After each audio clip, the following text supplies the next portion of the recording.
Hello everyone. My name is Abid Oueslati and I'm Associate Professor at the Université Laval. Today I will review some important aspects of Huntington's disease, an inherited neurological disease considered also as a classic human genetic disorder. So our goal of this presentation are as follows. We will first review the historical perspective of the disease, the clinical features. We will discuss also the treatment, the neuropathological feature of the disease, the genetic basis of the disease, and finally, we will discuss about the Huntingtin protein. So let's start with the histological aspect of the disease. So Huntington disease was discovered by George Huntington, who is an American physician who contributed to the clinical description of the disease. And on April 13, 1872, he published a paper entitled On Chorea, where he described for the first time the clinical description of the disease. And this was one of two scientific papers of his career. So he described this disorder as chorea, and the term chorea is Greek for dancing, and he called it chorea because the patient he observed were having some kind of involuntary movement resembling some dancing. Okay, so now let's talk about the clinical presentation of Huntington's disease. And as you may know, Huntington's disease is a movement disorder, and the cardinal symptoms are the chorea, this dance-like movement, dystonia, bradykinesia, akinesia, and rigidity. And in this video, we will summarize the cardinal feature of this movement disorder.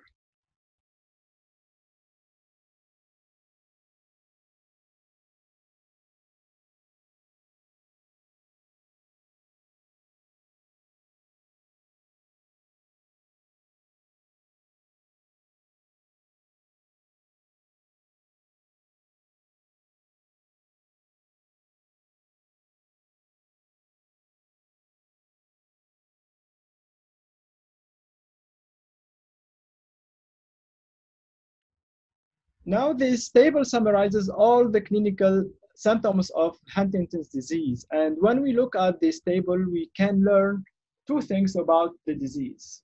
First, in addition to the motor symptoms, we can see that Huntington's disease is also characterized by cognitive and behavioral symptoms. The second point we can learn from this table is that the symptoms of Huntington's disease are progressive. And we have three stages. The early stage of the disease, where the symptoms are benign. Then we have the middle stage of the disease, where we can see a severe chorea, increasing trouble with involuntary movement.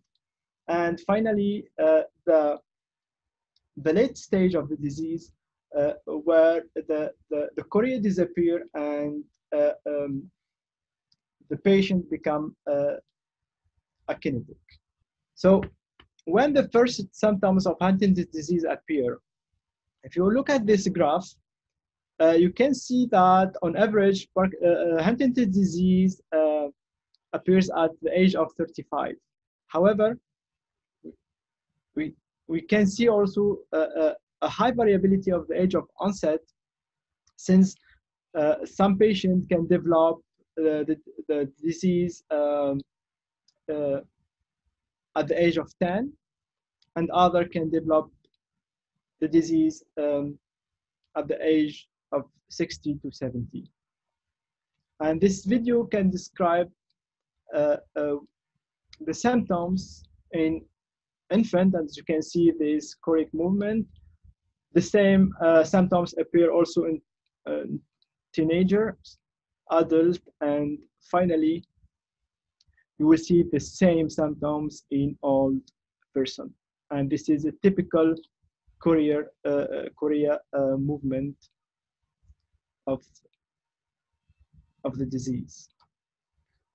So let's talk now about the current treatment of Huntington's disease. As you may know, there is no cure of Huntington's disease, and the current treatment only helps the patient manage the symptoms. For example, for depression and anxiety, we use the psychotropic treatment. For the movement disorder and the choreic movement, we use neuroleptics.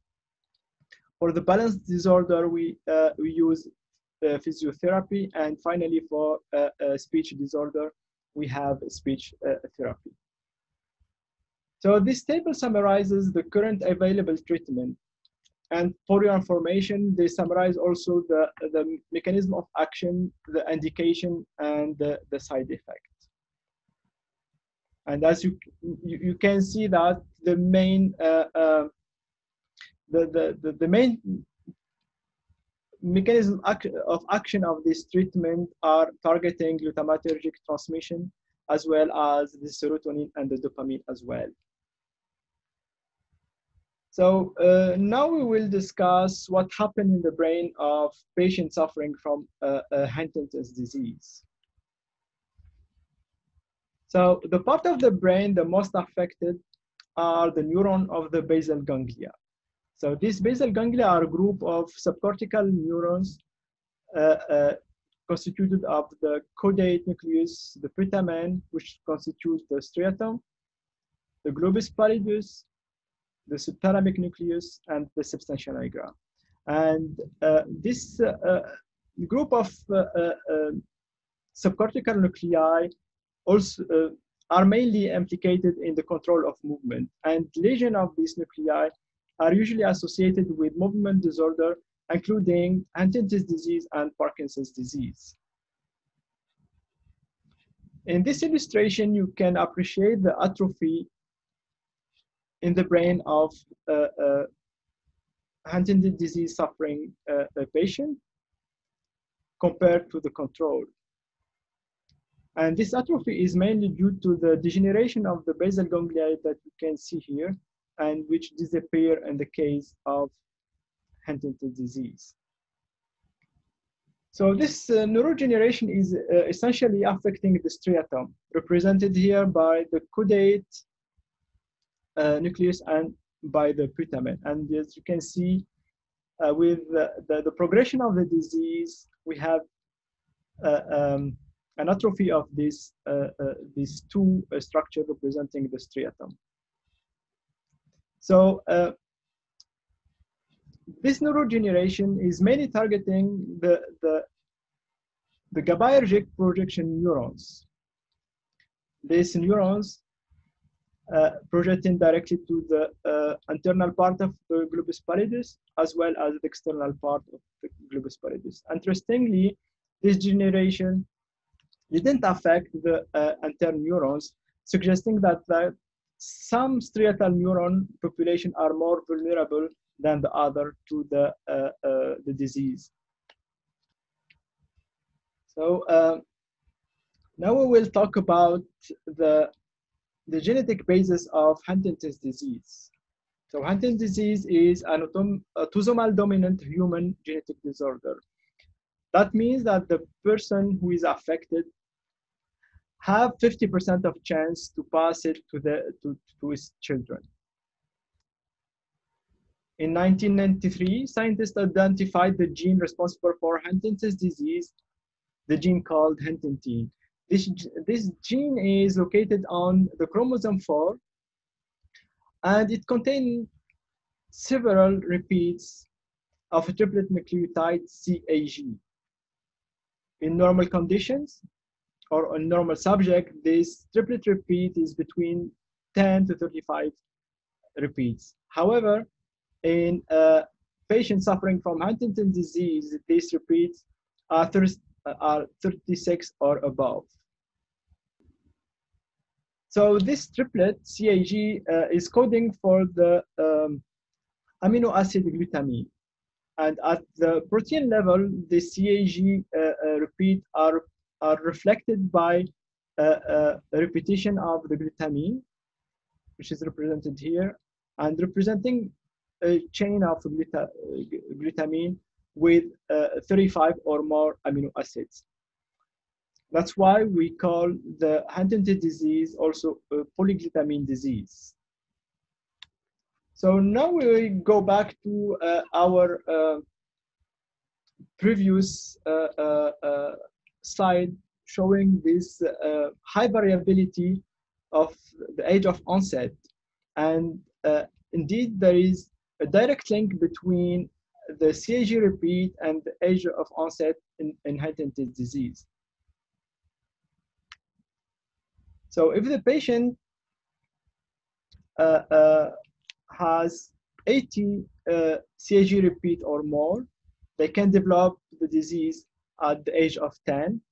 If they have 60 repeats or more, they have a risk to develop the disease at 20.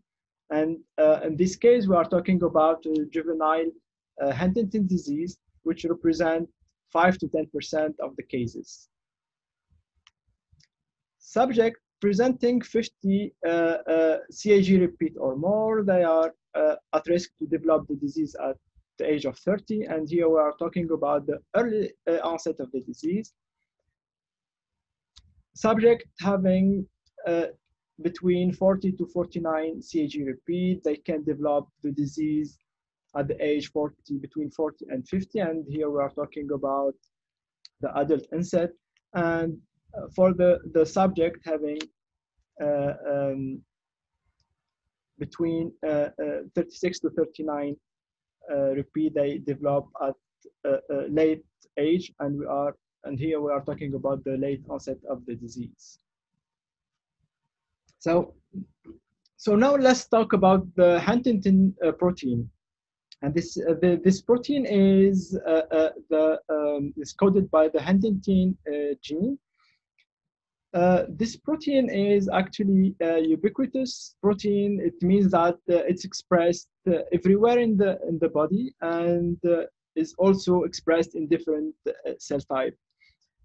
The physiological role of this protein is not fully elucidated. However, several studies showed that this protein might be implicated in the embryonic development. It also plays a central role in the autophagy and the regulation of the autophagy machinery. It also plays a role in the regulation of the vesicular trafficking, as well as the synaptic plasticity. It also implicated in the transcription factor, for example, the transcription, the expression of the DNF. And finally, it has been shown that it has an impact on as an anti-apoptotic agent by inhibiting the protein implicated in the apoptosis. So the mutant form of this protein, which is harboring 36 or more glutamine, it's always presented as aggregated form within the as well as in the nucleus. It has also an ubiquitous expression, and these aggregates are also presented in the brain and other. You can see in this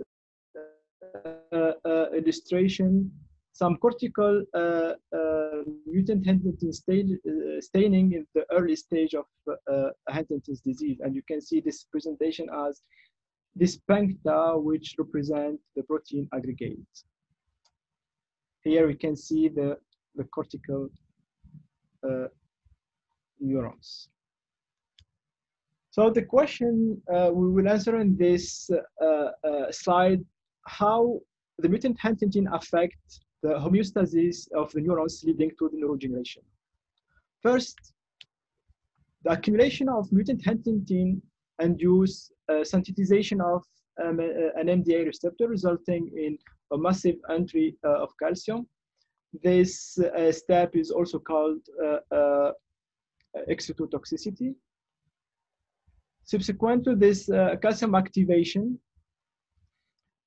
we have the activation of proteases, which will induce the cleavage of the protein Huntingtin at its N-terminus, and this cleavage will liberate the polyglutamine N-terminal stretch. The cleaved protein are actually targeted for the proteasome, and part of it stay in the cytosol and form aggregate, as you can see here. This aggregate also play a role in the impairment of the autophagy and the accumulation of the protein in the cytosol. A part of the soluble N-terminal part translocate to the nucleus, as you can see here. And the fraction of this fragment also get degraded in the nucleus, and the other part form aggregation affecting the transcription machinery in the nucleus.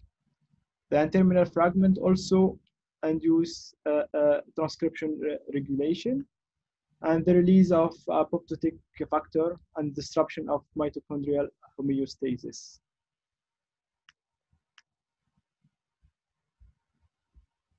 You can see also an excessive release of the calcium from the ER. And finally, you can see an impairment of vesicular transport in the axons. And finally, this Huntingtin can be also released on the extracellular part and uptaken by recipient cells. So this release in the extracellular part give rise to the a new concept consisting of the propagation of the protein Huntingtin in a prion-like manner. So the protein can be released in the extracellular part after cell death or via exocytosis. This released fragment are then uptaken by recipient cells by direct penetration or through a synaptic integration, and is retrogradely transported to the cell body. This propagation actually lead to the transfer or the translocation of the protein from one region from brain region to another, as you can see here, from the basal ganglia to the other region of the brain, mainly the cortex, leading to the progression of the disease. Finally, all this observation suggests that targeting MHTT or a mutant form of the HTT could be a therapeutic strategy for the treatment of Huntington's disease. And here we summarize the different approach that has been developed to target Huntingtin. In the intracellular part, we can target directly the gene coding for the Huntingtin by reducing the poly-Q stretch using CRISPR-Cas9. We also could inhibit the translation from the RNA to the protein using antisense oligonucleotide. We can also use small molecules or antibody to inhibit the aggregation or its release. At the extracellular part, the main strategy consists on the use of antibody to neutralize the extracellular Huntingtin and then reduce its uptake by recipient cells and its propagation from one brain region to another. So thank you very much for your attention, and the floor is open for questions.